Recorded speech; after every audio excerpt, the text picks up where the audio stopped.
ನಮಸ್ಕಾರ, ಸ್ಪೀಡ್ ನ್ಯೂಸ್ಗೆ ಸ್ವಾಗತ. ನಾನು ಚಂದ್ರಕಲಾ ನೂತನಗೌಡ. ಕೊಲೆ ಕೇಸ್ನಲ್ಲಿ ನಟ ದರ್ಶನ್ಗೆ ಬಿಗ್ ಡೇ. ಮಾಫಿ ಅರ್ಜಿಗಳ ಬಗ್ಗೆ ಕೋರ್ಟ್ನಲ್ಲಿ ನಿರ್ಧಾರ. ದರ್ಶನ್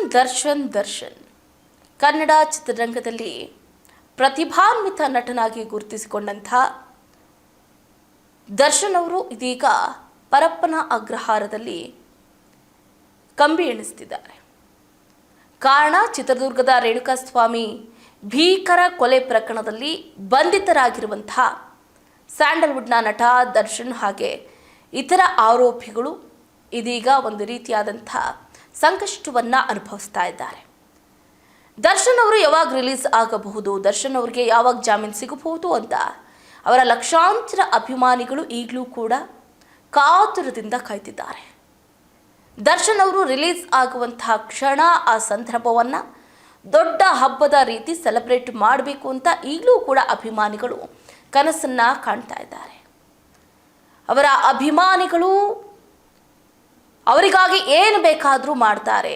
ಈತ ದರ್ಶನ್ ಕೂಡ ಅವರ ಅಭಿಮಾನಿಗಳಿಗೋಸ್ಕರ, ಅಭಿಮಾನಿ ದೇವರಿಗಳಿಗೋಸ್ಕರ ಅವರ ಯತಿಯ ಮೇಲೆ ನನ್ನ ಸೆಲೆಬ್ರಿಟೀಸ್ ಅಂತ ಹಚ್ಚೆ ಕೂಡ ಹಾಕ್ಸ್ಕೊಂಡಿರುವಂಥ ದೃಶ್ಯವನ್ನು ನಾವು ಗಮನಿಸಿರ್ತೀವಿ.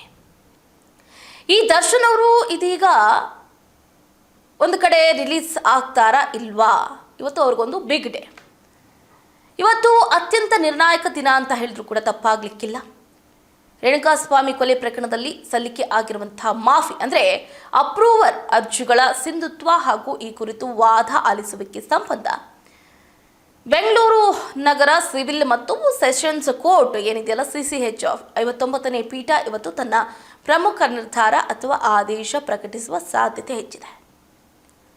ಯಾಕಂತಂದ್ರೆ ಇಡೀ ರಾಜ್ಯವನ್ನೇ ಬೆಚ್ಚಿ ಬೀಳಿಸಿದ ಈ ರೇಣುಕಾಸ್ವಾಮಿ ಕೊಲೆ, ಇದು ಕೇವಲ ರಾಜ್ಯ ಅಷ್ಟೇ ಅಲ್ಲದೆ ಇಡೀ ದೇಶದಲ್ಲೇ ಬೆಚ್ಚಿ ಬೀಳಿಸುವ ಬೀಭತ್ಸ ಘಟನೆ ಈ ರೇಣುಕಾಸ್ವಾಮಿ ಪ್ರಕರಣ. ಇದಕ್ಕೆ ಈಗ ಒಂದು ಬಿಗ್ ಟ್ವಿಸ್ಟ್ ಕೂಡ ಸಿಕ್ಕಿದೆ. ಯಾಕಂತಂದರೆ ಇದೇ ಕೇಸ್ನಲ್ಲಿ ನಟ ದರ್ಶನ್ ಅವರು ಪರಪ್ಪನ ಅಗ್ರಹಾರ ಜೈಲು ಸೇರಿದ್ದಾಯಿತು, ಜಾಮೀನು ಸಿಗದೆ ಜೈಲಿನಲ್ಲಿ ನರಕ ಅನುಭವಿಸ್ತಾ ಇರೋದಾಯಿತು. ಅದಾದ ಮೇಲೆ ದರ್ಶನ್ ಅವರಿಗೆ ಒಂದಲ್ಲ ಒಂದು ಕಂಟಕ ಎದುರಾಗ್ತಾನೆ ಇದೆ. ಜೈಲಿನಲ್ಲೇ ಜೊತೆಗಿರೋ ಆರೋಪಿ ಇದೀಗ ದರ್ಶನ್ ಅವರಿಗೆ ಬಿಗ್ ಶಾಕನ್ನು ಕೊಟ್ಟಿದ್ದಾನೆ. ಸತ್ಯ ಒಪ್ಕೊಳ್ಳೋದಕ್ಕೆ ನಾನು ರೆಡಿ ಅಂತ ಕೋರ್ಟ್ಗೆ ಅರ್ಜಿಯನ್ನು ಕೂಡ ಸಲ್ಲಿಸಿದ್ದು ಪ್ರದೋಷ್. ರೇಣುಕಾಸ್ವಾಮಿ ಕೊಲೆ ಕೇಸ್ ಮಹತ್ವದ ತಿರುವನ್ನು ಪಡ್ಕೊಳ್ತಾ ಇದೆ. ದರ್ಶನ್ ಜೊತೆಗಿರುವಂತಹ ಪ್ರದೋಷ್ ಈಗ ಒಂದು ಬಿಗ್ ಟ್ವಿಸ್ಟನ್ನು ಕೊಟ್ಟಿದ್ದಾರೆ. ರೇಣುಕಾಸ್ವಾಮಿ ಕೊಲೆ ಕೇಸ್ನಲ್ಲಿ ಏನು ಪವಿತ್ರ ಗೌಡ, A2 ದರ್ಶನ್ ಸೇರಿದಂತೆ ಅನೇಕರಿಗೆ ಜಾಮೀನು ಇನ್ನೂ ಕೂಡ ಸಿಕ್ಕಿಲ್ಲ. ಕೋರ್ಟ್ನಲ್ಲಿ ಕೇಸ್ ವಿಚಾರಣೆ ಭರದಿಂದ ಸಾಗ್ತಾ ಇದೆ. ಇದರ ನಡುವೆ ಪ್ರಕರಣದ 14ನೇ ಆರೋಪಿ ಆಗಿರುವಂತಹ ಪ್ರದೋಷ್ ಕೇಸ್ಗೆ ಒಂದು ಬಿಗ್ ಟ್ವಿಸ್ಟನ್ನು ಕೊಟ್ಟಿದ್ದಾರೆ. ಇದರ ನಡುವೆ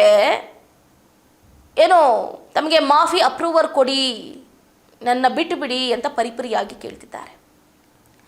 ಈ ಅರ್ಜಿಯನ್ನು ಪುರಸ್ಕರಿಸಿದ ಪ್ರದೋಷ್ ನನ್ನ ಪ್ರಕರಣದಲ್ಲಿ ಸರ್ಕಾರಿ ಅಭಿಯೋಗದ ಅಂದರೆ ಪ್ರಾಸಿಕ್ಯೂಷನ್ ಸಾಕ್ಷಿಯನ್ನಾಗಿ ಪರಿಗಣಿಸಬೇಕು ಅಂತ ಸರ್ಕಾರಿ ಅಭಿಯೋಜಕರು ಕೋರ್ಟ್ನಲ್ಲಿ ಬಲವಾದ ವಾದವನ್ನು ಮಂಡಿಸಿದರು. ಮಾಫಿ ಅರ್ಜಿಗೆ ಪ್ರಾಸಿಕ್ಯೂಷನ್ ಪರ ವಕೀಲರು ಸಂಪೂರ್ಣ ಬೆಂಬಲ ಸೂಚಿಸಿದ್ದು ತನಿಖೆಗೆ ಇದರಿಂದ ಹೆಚ್ಚಿನ ಬಲ ಸಿಗಲಿದೆ ಅನ್ನುವ ನಿಲುವನ್ನು ಕೂಡ ಹೊಂದಿದ್ದಾರೆ. ಆದರೆ ನಟ ದರ್ಶನ್ ಪರ ಜ್ಯೇಷ್ಠ ವಕೀಲ ಹಶ್ಮತ್ ಪಾಷಾ ಅವರು ಈ ಮಾಫಿ ಅರ್ಜಿಗೆ ತೀವ್ರ ಆಕ್ಷೇಪವನ್ನು ವ್ಯಕ್ತಪಡಿಸಿದ್ದಾರೆ. ಪ್ರದೋಷ್ ಸಲ್ಲಿಸಿರುವ ಮಾಫಿ ಅರ್ಜಿಯನ್ನು ಯಾವುದೇ ಕಾರಣಕ್ಕೂ ಕೋರ್ಟ್ ಸ್ವೀಕರಿಸಬಾರದು ಅಂತ ಸುದೀರ್ಘ ಪ್ರತಿವಾದವನ್ನು ಮಂಡಿಸಿದ್ದಾರೆ. ಈ ಅರ್ಜಿಗಳ ಸ್ವೀಕಾರ ಮತ್ತು ಅದರ ಮೇಲಿನ ವಾದ ಪ್ರತಿವಾದಕ್ಕೆ ಮತ್ತಷ್ಟು ಅವಕಾಶ ನೀಡಬೇಕೆ ಅಥವಾ ಬೇಡವೇ, ಅರ್ಜಿಯ ಕುರಿತು ಮುಂದಿನ ಹಂತಕ್ಕೆ ತೆರಳಬೇಕೆ ಅನ್ನೋದರ ಬಗ್ಗೆ ನ್ಯಾಯಾಧೀಶರು ಸ್ಪಷ್ಟತೆಯನ್ನು ನಿರ್ದೇಶನ ನೀಡಲಿದ್ದಾರೆ. ನೋಡಿ, ಒಂದು ವೇಳೆ ಏನಾದರೂ ನ್ಯಾಯಾಲಯ ಈ ಮಾಫಿ ಅರ್ಜಿಯನ್ನು ಮಾನ್ಯ ಮಾಡಿ ಮುಂದಿನ ಕಾನೂನು ಪ್ರಕ್ರಿಯೆಗೆ ಹಸಿರು ನಿಶಾನೆಯನ್ನು ತೋರಿಸ್ತು ಅಂದ್ಕೊಳ್ಳಿ, ಇಡೀ ರೇಣುಕಾಸ್ವಾಮಿ ಕೊಲೆ ಪ್ರಕರಣದ ತನಿಖೆ ಹಾಗೂ ವಿಚಾರಣೆಯ ಸ್ವರೂಪವೇ ಬದಲಾಗುವ ಸಾಧ್ಯತೆ ಇದೆ.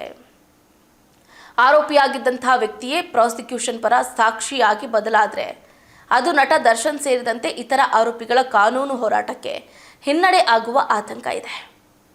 ಹೀಗಾಗಿ ಇವತ್ತು ಒಂದು ಕಡೆ CCH 59ನೇ ಕೋರ್ಟ್ ನೀಡಲಿರುವ ಆದೇಶ ಇಡೀ ಪ್ರಕರಣದ ಮುಂದಿನ ಭವಿಷ್ಯ ಮತ್ತು ದಿಕ್ಕನ್ನು ನಿರ್ಧರಿಸಲಿದ್ದು ಭಾರೀ ಕುತೂಹಲವನ್ನು ಮೂಡಿಸಿದೆ.